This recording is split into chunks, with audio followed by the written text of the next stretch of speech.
Shalom saudara-saudara yang dikasihi Tuhan Yesus Kristus. Selamat pagi, selamat berjumpa dalam renungan pada pagi hari ini. Doa dan harapan saya saudara semua ada dalam keadaan yang baik, sehat, penuh sukacita dan berkat-berkat Tuhan. Sebelum kita mendengarkan renungan firman Tuhan, mari sama-sama kita berdoa.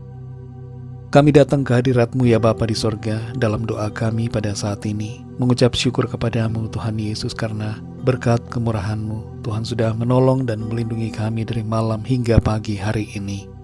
Kalau kami ada saat ini, itu semua karena anugerah Tuhan, bukan karena kehebatan kami, tapi semua karena kemurahan-Mu. Saat ini kami mau mendengarkan sabda firman-Mu. Urapi kami ya Tuhan, berikan kami pengertian untuk memahami akan kehendak-Mu. Dalam nama Tuhan Yesus kami berdoa. Haleluya. Amin.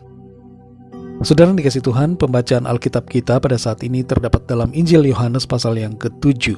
Saudara dapat membacanya secara pribadi setelah mendengarkan renungan ini. Saya akan membaca Yohanes 7 ayat 37 sampai 39. Tertulis demikian.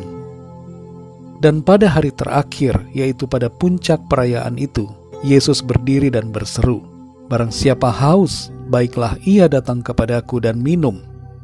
Barang siapa percaya kepadaku, seperti yang dikatakan oleh kitab suci, dari dalam hatinya akan mengalir aliran-aliran air hidup." Yang dimaksudkannya ialah roh yang akan diterima oleh mereka yang percaya kepadanya. Sebab roh itu belum datang, karena Yesus belum dimuliakan. Saudara yang dikasihi Tuhan, setiap hari ada sekitar 1,9 miliar minuman botol Coca-Cola yang diminum orang di seluruh dunia. Angka ini sungguh luar biasa besar, saudara. Di Indonesia ada sekitar 13 juta galon air mineral yang dikonsumsi setiap harinya. Jumlah ini membuat Indonesia menempati posisi keempat negara dengan konsumsi air botol mineral terbanyak di dunia. Kita melihat di sini, saudara, bahwa kehausan secara jasmani membuat orang akan mencari air. Di samping kehausan secara jasmani, ada juga yang disebut dengan kehausan jiwa, yaitu keadaan di mana seseorang ingin dipenuhi kebutuhan jiwanya. Dan situasi ini menyebabkan munculnya berbagai fenomena yang menampilkan bentuk pemenuhan kehausan akan jiwa ini. Secara positif, permainan dan olahraga bisa memenuhi kehausan jiwa, walaupun tidak untuk seterusnya. Secara negatif, berbagai hiburan dan hal duniawi yang menyesatkan bisa menggoda dan menjatuhkan. Banyak orang mengira bisa dipuaskan dengan hal-hal ini, tapi sebenarnya mereka sedang berjalan dalam kebinasaan. Hal penting yang Tuhan Yesus katakan di puncak hari perayaan Pondok Daun ini adalah tentang bagaimana cara kita memenuhi kehausan rohani yang kita alami. Tuhan Yesus berkata, "Barang siapa haus, baiklah ia datang kepadaku dan minum." Ketika orang-orang di situ mendengar perkataan Tuhan Yesus, mereka tahu bahwa dia tidak sedang berbicara tentang kehausan secara jasmani, tapi ia sedang berbicara tentang rasa haus yang besar secara rohani di dalam diri setiap orang. Banyak dari kita yang sengaja membuat diri kita terlalu sibuk agar tidak merasakan kesepian atau kesedihan yang ada dalam hati kita. Kita ingin dipuaskan dan dipenuhi kehausan kita dengan berbagai kegiatan. Sebagian orang berusaha memenuhi kehausannya dengan mencari gelar dan status sosial. Yang lain mencoba memenuhinya dengan obat-obatan. Sebagian lagi mencari pemenuhan dengan tindakan amoral, perselingkuhan dan hubungan yang terlarang. Dan banyak lainnya yang berusaha mencari hiburan dan berfoya-foya. Tapi itu semua tidak dapat memenuhi rasa haus rohani kita. Tuhan Yesus tahu apa yang kita perlukan, dan Dia tahu pikiran kita yang paling dalam. Tidak ada yang tersembunyi baginya. Dan Ia sedang menyatakan bahwa kita perlu akan Dia, saudara. Karena sesungguhnya Tuhanlah yang dapat memenuhi segala kehausan kita. Ada 3 hal yang berhubungan dengan kehausan yang dinyatakan di sini. Yang pertama adalah kehidupan yang kekal. Dan yang kedua, kepuasan jiwa. Serta yang ketiga, kesaksian hidup. Setiap orang yang datang kepada Tuhan Yesus dan percaya kepadanya menerima kehidupan kekal. Jiwanya dipuaskan dan hidupnya menjadi kesaksian bagi banyak orang. Karena aliran-aliran air hidup, yaitu kuasa Roh Kudus yang ada dalam diri setiap orang percaya, akan membuatnya meluap-luap untuk melayani dan menjadi berkat bagi jiwa-jiwa yang belum diselamatkan. Saudara yang dikasihi Tuhan, pertanyaan Tuhan Yesus, barang siapa haus, bukan berarti eksklusif hanya untuk segelintir orang, tapi tertuju kepada kita semua. Karena pada kenyataannya semua orang sesungguhnya haus. Hanya saja ada yang sadar dan ada yang tidak menyadarinya, atau menyadari tapi mengabaikannya.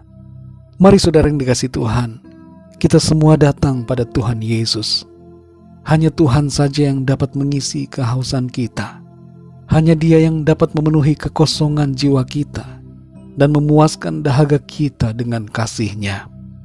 Apapun situasi yang kita alami pada saat ini, kita akan selalu mengalami kepenuhan dan kepuasan sejati di dalam Tuhan Yesus. Dialah yang kita perlukan, karena Dialah air kehidupan dan Dialah segala-galanya dalam kehidupan kita. Mari kita berdoa. Bapa kami yang di sorga, Bapa dalam nama Tuhan Yesus Kristus, kami bersyukur untuk firman-Mu yang sudah kami dengar pada saat ini. Kami menyadari akan keberadaan kami Tuhan. Kami haus secara rohani. Jiwa kami haus. Kami ingin mencari pemenuhan akan kehausan kami. Dan kami akui terkadang kami lalai. Kami mencari berbagai alternatif dalam hidup ini dan melupakan Tuhan. Kami mencari kepuasan dari dunia. Ampuni kami Tuhan. Saat ini kami datang kepadamu. Kami mau tinggal di dalam Engkau Tuhan.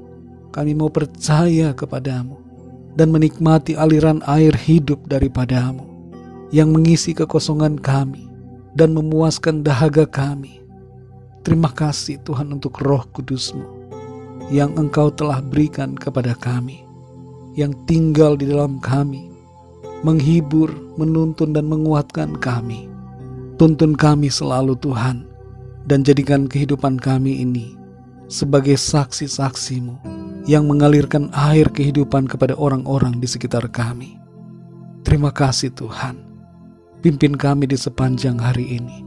Berkati semua apa yang kami lakukan, dan biarlah kehidupan kami menjadi berkat dan kemuliaan bagi nama Tuhan. Kami berdoa bagi yang sakit dan dalam pergumulan, agar kuasa-Mu Tuhan curahkan, mujizat-Mu Tuhan nyatakan, kesembuhan terjadi, pemulihan terjadi, dan pertolongan-Mu kami alami dalam hidup kami. Terima kasih Tuhan. Kami bersyukur dalam nama-Mu yang kudus, nama Tuhan Yesus Kristus, kami sudah berdoa. Haleluya. Mari sama-sama kita berdoa doa Bapa kami. Bapa kami yang di sorga, dikuduskanlah nama-Mu, datanglah kerajaan-Mu, jadilah kehendak-Mu di bumi seperti di sorga. Berikanlah kami pada hari ini makanan kami yang secukupnya, dan ampunilah kami akan kesalahan kami, seperti kami pun mengampuni orang yang bersalah kepada kami. Dan janganlah membawa kami ke dalam pencobaan, tetapi lepaskanlah kami daripada yang jahat, karena Engkaulah yang mempunyai kerajaan dan kuasa dan kemuliaan sampai selama-lamanya. Amin. Terimalah berkat Tuhan. Tuhan memberkati engkau dan melindungi engkau. Tuhan menyinari engkau dengan wajah-Nya dan memberikan kasih karunia. Tuhan menghadapkan wajah-Nya kepadamu dan memberikan damai sejahtera. Berkat anugerah dari Bapa Surgawi, cinta kasih karunia dari Tuhan Yesus Kristus, dalam persekutuan dan penghiburan Roh Kudus, menyertai kita semua, sekarang ini dan sampai selama-lamanya. Dalam berkat nama Tuhan Yesus Kristus. Haleluya. Amin. Puji Tuhan, saudara yang dikasihi Tuhan, saya percaya firman Tuhan menjadi berkat dan kekuatan buat saudara semua, dan Roh Kudus akan menolong saudara untuk lebih lagi memahami kebenaran firman Tuhan. Tuhan Yesus memberkati saudara semua. Sampai jumpa dalam renungan yang berikutnya. Haleluya.